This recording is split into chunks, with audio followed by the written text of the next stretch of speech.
İlahi gel, bu gece dost olaq. Mən danışım, sən bağrına bas məni. Ağır gəlsə söhbətim, sil bu qisməti, yenidən yaz məni.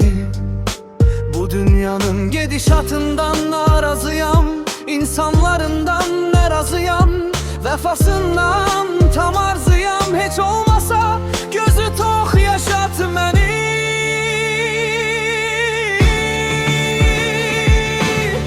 Fələyin qələmi qırılardı, kaş cavan yaşda dert yazmazdı.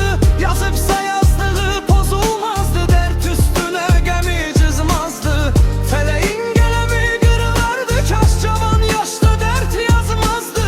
Yazıbsa yazdığı pozulmazdı, dert üstüne gəmi cızmazdı.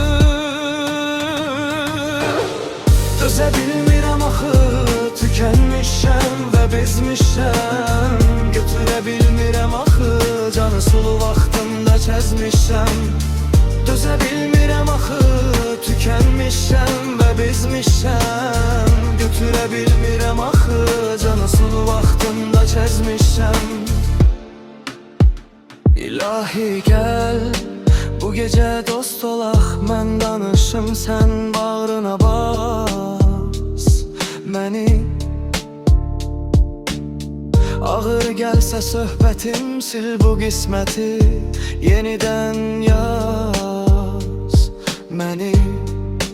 Bu dünyanın gedişatından narazıyam, insanlarından narazıyam, vəfasından